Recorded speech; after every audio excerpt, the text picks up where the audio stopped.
하나, 둘, 셋. 안녕하십니까. 네, 부동산 대결쇼 신과 함께 진행을 맡은 신재민입니다. 소개 부탁드립니다. 네, 안녕하세요. 현재 저는 메리츠 증권 광화문 센터에서 지점장을 맡고 있는 이희권 지점장입니다. 네, 반갑습니다. 네, 반갑습니다. 네, 사실 오늘은 주제를 미리 받았습니다. 주식 vs 부동산에 대해서 이야기를 하려고 보니까 사실 제가 주식에 대해서 잘 몰라요. 그래가지고 주식에 대한 전문가 누가 있을까 생각해보니 학교 선배가 딱 떠오르더라고요. 그래서 지금 메리츠 증권에서 지점장님으로 활동하고 계신 학교 선배, 오늘 뭐 지인 찬스 써가지고 오셨는데 뭐 본인은 저보다 어려 보인다고 하는데 뭐 저는 그렇게 생각하진 않고요. 이 새끼한테 입만 벌리면 거짓말이 자동으로 나와. 뭐 주식을 하는 전문가 입장에서 방송도 많이 하시고 계시잖아요, 그죠? 네네. 뭐 그렇게 할 때마다 뭐 예측이 좀 많이 맞던가요? 아니요. 저는 주식을 아시는 분, 주식을 전문가를 찾으셨는데 좀 잘못 찾은 게 아닌가라고 생각되고 있고요. 갑자기요? 네네. 근데 저뿐만 아니라 네. 주식시장에서 다들 학생이지 이 전문가가 과연 있을까? 왜냐하면 주식 가격이라는 게 남녀노소 불문하고 네네. 그리고 지금은 프로그램이나 인공지능 AI 같은 그런 이성적, 비이성적 판단까지 들어가면서 가격이 형성되는 건데 내가 신이 아닌 이상 그걸 다 예측할 수 있을까? 그렇기 때문에 함부로 저는 지금 주식을 한 지 15년이 넘었는데 주식을 안다 또는 주식 전문가다 이런 얘기는 전혀 안 하고 다닙니다. 네. 겸손의 말씀을 아니요. 이제 밑밥을 딱 깔고, 그죠? 난 욕 안 먹겠다 뭐 얘기하신 것 같은데, 그래도 뭐 경진 대회 뭐 이런 것들에서 제가 통화로 많이 들었을 때는 네. 뭐 이런 수상 실적도 있고 이런 얘기를 네. 들었는데, 그래도 나름 그쪽 지역에서 뭐 그쪽 업계에서는 나름 그래도 뭐 방구 좀 낀다 뭐 이 정도는 되는 거죠. 그래야 대화가 되니까. 그러니까 네. 뭐 전 증권사 최연소 지점장을 하지 않겠나요? 네, 어깨 뽕 자랑을 하시더라고요, 사실.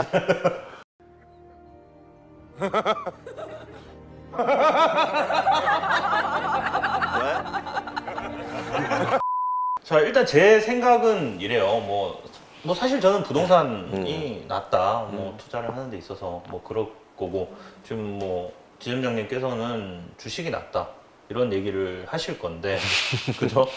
일단 먼저 이런 부분을 말씀드려야 될 것 같아요. 네네. 투자의 포지션에 있어서는 세 가지 포지션이거든요. 롱 포지션, 네. 내가 이 자산이 올라갔을 때 이득을 보는 롱 포지션, 네네. 그리고 이 자산이 내려갔을 때 이득을 보는 숏 포지션, 포지션, 네. 그리고 이도 저도 아닌 중립 스퀘어 포지션, 이렇게 세 가지 포지션이 있는데 네네. 근데 저는 부동산 시장은 부동산을 한 채 가지고 있는 게 스퀘어 포지션이라고 생각을 해요. 그렇죠. 네. 왜냐하면 부동산이 0이라는 것은 내가 결국은 사야 될 거주 지역이 필요한데 그건 가격이 내려가야만 본인한테 이득이 되는 숏 포지션이라고 생각해요. 주택이 0이라는 것은. 그렇기 때문에 저는 분명 스퀘어 포지션에서 네. 봤을 때 네.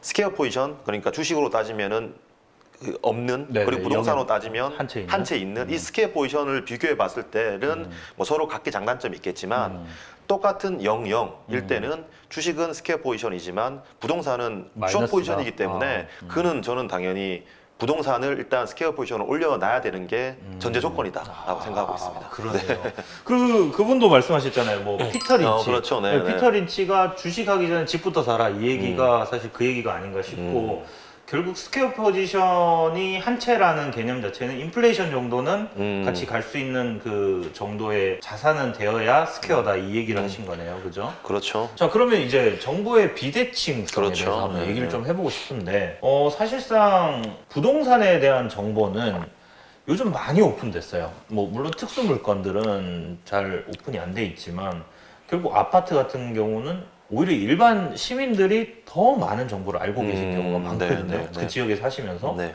그래서 이렇게까지 정보가 좀 많이 오픈이 되어 있는, 공개되어 있는 네. 이 상황인데 반해서 주식은 그렇지 않다라고 생각되거든요. 그건 네. 어떻게 생각하시는지. 네, 굉장히 맞는 말씀이고요. 네. 근데 이렇게 보셔야 돼요. 네. 정보라는 것이 뭐 어디 회사가 뭐 M&A 한다더라 또는 뭐 계약건이 큰 게 있다더라 네네네. 이런 정보보다 우리가 실생활에서 얻을 수 있는 정보들이 굉장히 많죠. 예를 들어서 뭐 요즘에 요소수 굉장히 네네. 대란이잖아요. 네. 경유차 타시는 분들 요소수 없어서 차를 그렇죠. 못 타는 네. 그런 정보를 접목시켜서 이거를 자산시장에 대입을 시켜서 내가 초과 수익을 낼 수 있는 기회가 있거든요. 모든 정보든 뭐 스포츠 정보, 뭐 정치 정보, 정치 테마주 같은 것들도 있죠. 네. 유행에 대한 정보. 그리고 주부님들 같은 경우에는 그런 이 맘카페 트렌드를 굉장히 빠르시기 때문에 그런 이 실생활에 널려 있는 정보만으로도 이 향후의 방향성에 대해서 접목시킬 수 있거든요. 부동산 같은 경우에는 만약 뭐 요소수가 부족하다 네. 이걸로 살만한 이 부동산이 왔는데 네. 주식 같은 경우에는 이 아이디어를 이용해서 내가 수익을 얻을 수 있기 때문에 조금 더 정보를 무겁게 생각하는 것이 아니라 가볍게 그렇죠. 활용할 수 있는 것은 조금 주식이 우위가 있지 않나 좀 생각합니다. 편하다. 주식 네, 그렇죠. 정보를 활용하기가 좀 편하다. 음. 근데 사실 저 같은 사람이 많을 거예요. 저는 뭐 물론 부동산 업계도 정보를 활용하는 게 아니냐 이렇게 질문하시는 분도 많거든요. 근데 오히려 주식은 좀 선제 대응의 느낌이 있다면 그렇죠. 저는 부동산은 오히려 발표하고 들어가라 그래요. 네네네. 그러니까 미리 예측해서 여기 사놨는데 여기에 갑자기 공항이 안 들어간다거나 열차가 안 뚫려요. 그럼 이분들은 완전 정말 뭐 전 재산을 넣었을 텐데 정말 리스크가 너무 크거든요. 그래서 저는 오히려 발표하고 대응해도 늦지 않다 이런 네. 얘기를 하는 편이거든요. 네네. 그래서 저 같은 사람들 그렇게 정보가 빠르지 않은 우리 일반 사람들이 좀 접근하기에 더 가볍다면 좀 묵직한 정보들로 좀 무겁게 뒤늦게 들어가도 괜찮다라는 게 부동산에서 부동산이라고 생각하기 때문에 그런 면에서는 조금 더 접근성이 더 쉽다 이런 생각을 하거든요. 네네. 뭐 조금 더 뭐 페어하다는 거겠죠? 그렇죠. 페어하고 네. 조금 더 느려도 괜찮다. 네네. 느려도 괜찮다. 근데 사실상 주식이 오르는 이유가 뭐 많이 사서 오르는 거 아닐까요? 그런 수급이 영향이 그렇죠. 크죠. 근데 네. 이제 왜 사냐? 왜 사냐? 왜 사냐는 그러니까 많이 사는 이유가 있을 거잖아요. 좋을 것 같으니까. 당연히 그 회사가 네. 올라갈 것 같으니까. 그렇죠. 그리고 그 회사가 돈을 잘 벌 것 같으니까. 네. 그러니까 이 지금 현재 일어나고 있는 상황 그리고 한 개 분기 정도는 충분히 주식시장에 선반영이 되어 있습니다. 그렇죠. 뭐 3년치, 5년치를 당겨 쓰는 그런 산업도 있고요. 때문에 이 산업이 앞으로 어떻게 이끌어 갈지 머릿속으로 그려보는 것이 이제 중요하지. 그렇죠. 네. 근데 만약에 예측이란 것은 항상 빗나갈 수 있잖아요. 그렇죠. 그죠? 네. 그래서 저는 주식보다 좀 안전하다 이런 얘기를 하는 게 예를 들어 말씀하셨다시피 뭐 길게 선반영을 시키는 거 뭐 선박 회사 뭐 선박 만드는 회사 이런 게 좀 멀리 보는 회사 아닌가요? 아니죠. 아주 아니요? 구산업이죠. 그래요? 조선업 같은 경우에는 네. 이제 그 올드 산업이죠. 그렇죠. 구산업이라고 하고. 근데 수주를 받으면 3년 동안 만들거나 뭐 이렇게 되기 네, 때문에 그 매출이 선반영이 된다 이런 얘기는 아닌가요? 그런 개념보다는 그건 이제 이미 다 알고 있는 누구나 다 알고 있는 거기 때문에 수주를 받았을 때 이미 주가에 다 반영이 되는 거고요. 그렇죠. 네. 그것보다 이거죠. 이 회사는 두 척으로 수주 받을 거야라고 다 알고 있어요. 한 척으로 수주 받았을 때 네. 어쨌든 한 척으로 수주 받았으면 돈을 버는 거잖아요. 그렇죠. 결국 미래에 돈을 버는 건데 네. 시장이 두 척을 생각하고 있으면 주가는 빠집니다. 와. 그리고 두 척을 생각하고 있는데 두 척을 받았어요. 네. 그럼 주가는 플랫해요. 근데 두 척을 생각하고 있었는데 세 척을 받았다. 네. 서프라이즈가 네. 나왔을 때 주가가 올라갑니다. 그렇기 때문에 수주를 받고 안 받고가 중요한 것이 아니라 시장의 생각, 컨센서스를 뛰어넘느냐, 컨센서스를 못 충족시키냐. 예. 그러면 어려워요. 장량이 아니네요. 아, 이거 그럼요. 같은 네. 100원을 벌더라도 네, 네. 50원 벌겠다라고 생각했던 애들이 100원 벌면 정말 오르는 그렇죠. 거고 예. 200원 벌겠다 했는 애들이 100원 벌면 떨어지는 거예요. 그렇죠, 그렇죠. 예. 야, 이거 거의 뭐 가상화폐 아닙니까? 이거 사이버머니 아니에요? 누구인가? 지금 누가 소리를 내었어? 그 자산의 포트폴리오를 운영하는 데 있어서 장단점 중에서 주식의 장점을 꼽으라면 저는 기회비용과 손절 측면이 조금 더 유리하다고 생각해요. 기회비용. 기회비용이 아무래도 조금 이 주식이 부동산에 비해서는 낮죠. 낮은 편이고 저는 내 투자 판단이 틀렸을 때 네. 내 투자 판단이 틀렸을 때 손절이 굉장히 빠르다. 아. 손절이 빠르고 이 손절을 이제 쉽게 할 수 있다. 상대적으로 그렇죠. 그거가 기회비용과 손절적인 측면이 운영하는 데 있어서 조금 더 장점이 아닌가. 아, 그렇죠. 그 부분 정말 인정합니다. 왜냐하면 이 황금성 얘기와도 좀 그렇죠. 연결이 되어 네, 있는 네. 것 같은데 사실 뭐 아무리 잘 팔리는 부동산이라도 잔금까지 받는 데는 사실 뭐 적어도 몇 개월 혹은 뭐 며칠은 적어도 걸리니까 주식은 뭐 바로 팔겠다 그러면 팔고 돈 들어오는데 며칠 걸리죠? 2일 결제인데 네. 내가 오늘 출금하고 싶으면 오늘 출금할 수도 있습니다. 아, 그래요? 네, 네. 그런 식으로 하여튼 뭐 황금성 부분에서는 사실 뭐 할 말은 없어요. 근데 다만 제가 하고 싶은 말은 예를 들어 어떤 한 종목이나 상품을 봤을 때 이 종목이나 상품은 100% 성장한다라고 확신을 하실 수 있는 종목이 있으실까요? 없죠. 그거는 네. 저뿐만 아니라 네. 누구도 없을 거고 네. 저는 이 주식판에서 네. 100% 네. 무조건 그렇죠. 이런 단어를 쓰는 분들은 굉장히 주의하라고 맞아요. 당부를 드려요. 네. 주식판에서 네. 100%는 절대 없습니다. 그렇죠. 네. 그렇기 때문에 그런 분들은 오히려 좀 사기꾼이라 경계를. 생각하고 경계를 해야죠. 그렇죠. 네. 사실 뭐 부동산도 마찬가지이긴 합니다만 거의 한 99% 오를 수밖에 없다라는 판단이 든 부동산에 있다는 얘기예요. 제 말은. 그러니까 예를 들어 이런 거죠. 뭐 GTX가 뚫린대. 그럼 여기는 오를 수밖에 없는. 뭐 아니면 여기 도로가 뚫린데 100%는 아니더라도 뭐 거의 그 정도의 확률로 오를 수밖에 없다라고 확신을 하는 상품이 있다라는 게 오히려 일반인들의 접근성이 좀 더 유리한 게 부동산이 아닌가 이렇게 생각이 되는 거죠. 앞서서 우리가 얘기했던 네. 그런 개념 같아요. 네. 주식시장은 이제 선반영이기 때문에 그렇죠. 그런 정보가 이 몇몇이 알고 있을 때 미리 주가에 반영되는 건데 네. 부동산 같은 경우에는 선반영이 아니라 후반영도 많이 되잖아요. 네, 네, 그렇죠. GTX가 들어왔을 때 올라가는. 네. 그렇기 때문에 그게 이제 후반영이라는 차원에서 이 대응하기가 조금 더 유리한 거고 네. 반면에 이제 내가 그런 정보를 습득했을 때 그런 뭐 호재를 습득했을 때 네. 주식은 올라왔지만 언제든지 매수를 할 수 있습니다. 근데 그렇죠. 부동산 같은 경우에는 그 물건이 한정되어 있다 보니까 네. 내가 그 소식을 알면서도 호재를 알면서도 그걸 사기가 좀 어렵다 보니 그거는 단점이 아닌가. 그렇죠. 그래서 가격이 오르는 거죠. 그렇죠. 그렇죠. 맞아요. 네, 수급으로 네. 보면 네, 맞습니다. 그래서 네. 오르는 거다 이렇게 생각이 되는 거고 귀하면 귀할수록 뭐 사실 그래서 부르는 게 값이 아닌가 이렇게 생각이 됩니다. 뭐 물론 주식의 장점이 있어요. 뭐 예를 들어 소액으로도 할 수 있다. 근데 반면에 부동산도 마찬가지거든요. 그렇죠. 그건 네, 어떻게 네. 생각하세요? 저도 그렇게 생각해요. 그래요? 네. 어, 굳이 네. 뭐 내 수익률이 중요한 거지. 네. 그러니까 내가 얼마 벌었냐보다는 얼마를 투자했다라는 거는 그만큼 내가 리스크를 감당한다는 건데 그렇죠. 그 투자했을 때의 이 비율, 상승률과 하락률이 중요한 거지 금액은 그렇게 중요하지 않다고 생각해요. 네.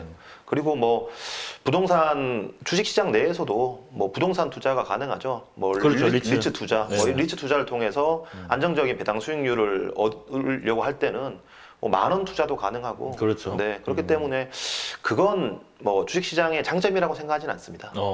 네. 그래요. 저는 이 부분에서는 이제 이 수익률이라는 건 하이 리스크는 분명히 하이 리턴이고 그렇죠. 미들 리스크는 미들 리턴이고 근데 수익이 얼마나 높냐를 비교해 봤을 때는 비교할 수는 없지만 리스크 대비해서 수익은 저는 주식이 조금 불리하다 생각해요. 불리하다. 네. 왜냐하면 네.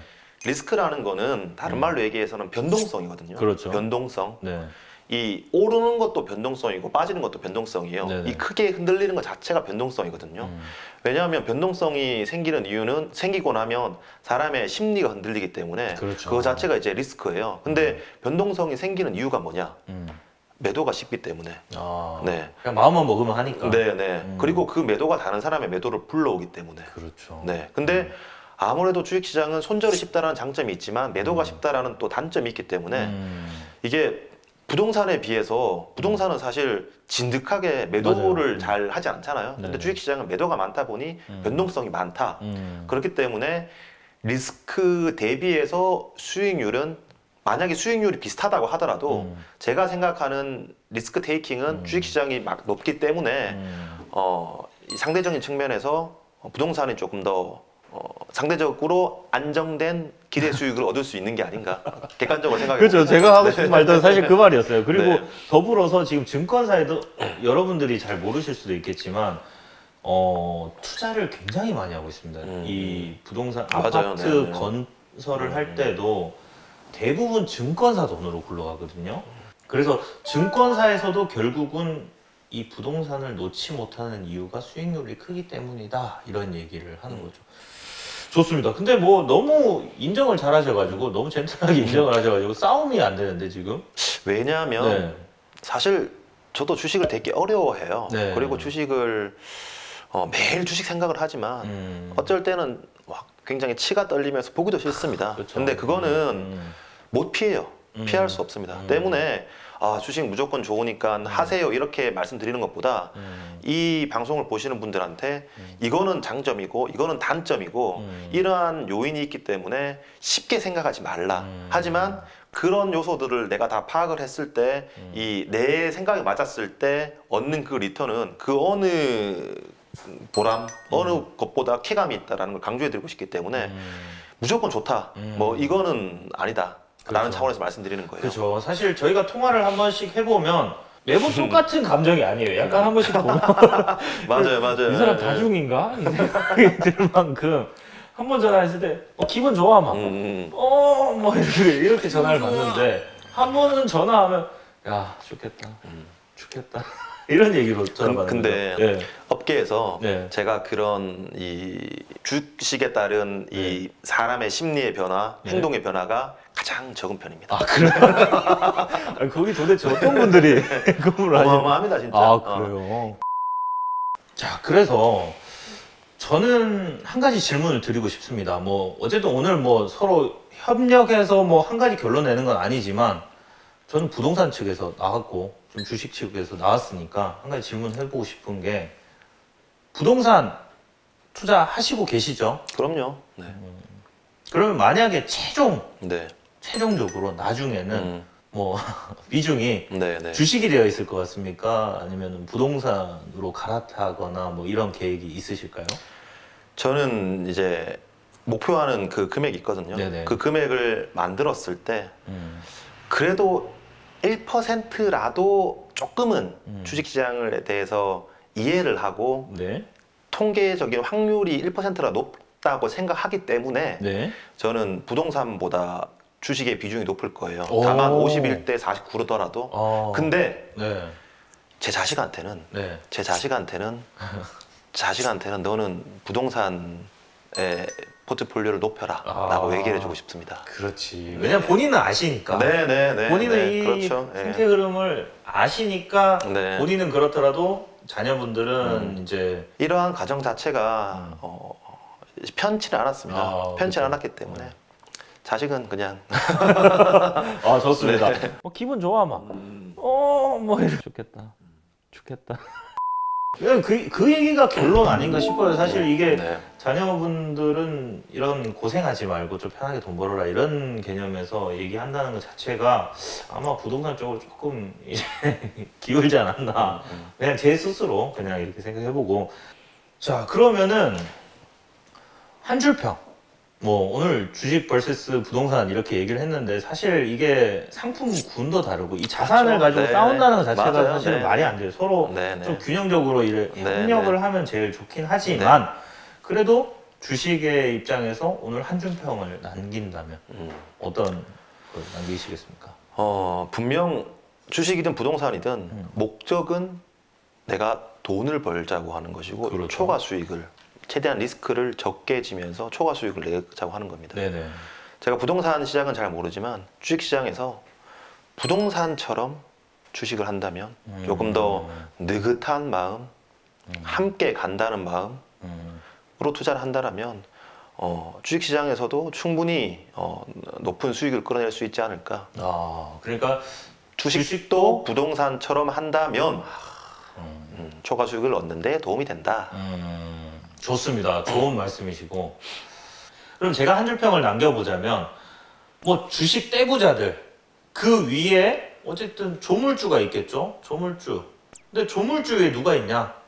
우스갯소리로 건물주가 있다 이런 얘기를 하고 싶은데 그것보다 조물주보다 건물주인데 사실 뭐 어떤 투자 상품과 비교를 한다는 자체가 좀 제가 그냥 가지고 논다 뭐 이런 생각을 지금 하면서 그냥 조금 안일하게 생각은 했지만 결국은 이 어떤 상품이 더 좋다라는 개념보다 여러 가지 같이 하시지만 그래도 부동산은 꼭 끼워서 가셨으면 좋겠다 이런 말씀을 전해드리고 싶습니다. 뭐 더 하실 말씀? 근데 제가 이제 고객분들 상담을 많이 해드리죠. 네. 상담을 많이 해드리는데 이 뭐 양극화시켜서 양 이제 막 나눠서 극단적으로 주식이냐 부동산이냐 이게 아니라 대부분 다 이제 이 포트폴리오를 겸해서 가져가야 됩니다. 그렇죠. 그리고 뭐 주식을 뭐 100억 단 이상 가지고 계신 분들은 대부분 또 다 이제 부동산을 가지고 계시고 그리고 이 주식을 더 잘하기 위해서 심리적인 안정을 위해서라도 부동산은 스퀘어 포지션 이상은 돼야 된다. 그게 주식도 수익을 올리기에 더 좋다. 더 안정적이다. 네. 내 생활이 안정이 되어 있어야 뭐 주식도 투자도 잘하고 하고 그렇죠. 네, 음. 맞습니다. 상호 보완적인 거죠. 그럼요. 여러분 주식은 사실 이 뭐 제가 잘 모릅니다. 주린이라서 사실은 잘 모르지만 제가 계속 꾸준히 지켜봤을 때 메리츠증권 메리츠증권. 네. 네. 메리츠증권 이건 지점장님은 뭐 수익률도 잘 내고 하시니까 뭐 상담 받으실 분들도 상담 받으셔도 되는 거죠. 네네. 깨알 홍보 해봤습니다. 네. 네, 좋습니다. 오늘 뭐 여기까지 하면 될까요? 네. 아, 좋습니다. 재밌는 시간이었습니다. 아, 그럼요. 저도 너무 재밌었어요. 이 다른 업종끼리 이 처음이에요. 처음. 네. 저도 처음이거든요. 네. 오늘 너무 재밌는 시간이었습니다. 다만 평소에 알던 그 우리 이건 지점장님의 모습이 아니라 오늘 왜 이렇게 젠틀하게 얘기를 하는지 모르겠네. 네, 그럼 오늘 여기까지 하도록 하겠습니다. 그럼 또 만나요.